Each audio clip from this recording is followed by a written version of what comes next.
Meghalaya Pradesh Congress Committee hak arpkandai tarik urisa arjarsan kala Pdiang buram ya kejingwan penyeso abiang Zenith sangma MLA barem narang saukona hadin bula eno ya All India Trinamool Congress menak arpu praterik urisa arjarsan Zenith udu MLA barem ke Congress haswab unpat penyeso Shaka All India Trinamool Congress lem kiwe ki MLA bakentop yu Dr. Mukul sangma haus nam arjar phuai Hakajilang Pdiang buram yu Zenith laidon lang du Chela Kumar General Secretary All India Congress Committee in charge Meghalaya Uba Vincent H. Pala President MPCC Usaleng A. Sangma MP Lok Sabha Natura Parliamentary Constituency Usaleng habakren shikilat patai kubor uloong bak Kmie badukupa ki Pdiang yu Khun Sarong-Awria bat Kmie ya Congress ban Pdiang yu Zenith.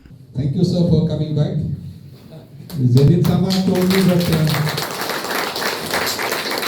in order to fight against the communal forces in the state as well as in the country, we need to work together, we need to unite. That's why with that intention in mind, with no ego, so we are here to welcome him back.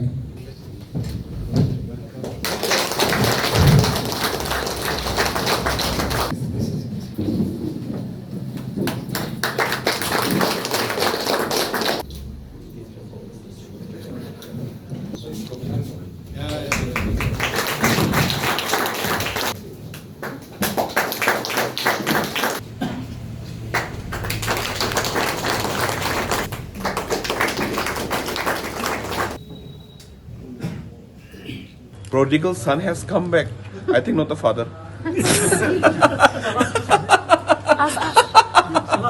Yes, tell me. When Zenith left, he left because of pushing. No, you see, like for example, you see every. That's why I related to that particular prodigal son. Na? Now he has realized, so he has come back. He has redeemed himself. So there, even the father, the parents, the family has accepted the prodigal son. Why can't we?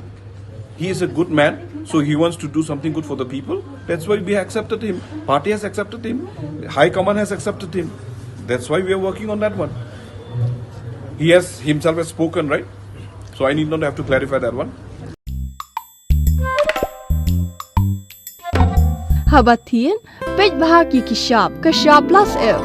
Ka plus F? Hakabam bangibam dunaki eki bataya kamet. Namar kata habat thiru atau kau kamlu ka umpnyang kadut pet ya ka sharp plus F ha ka jingsom.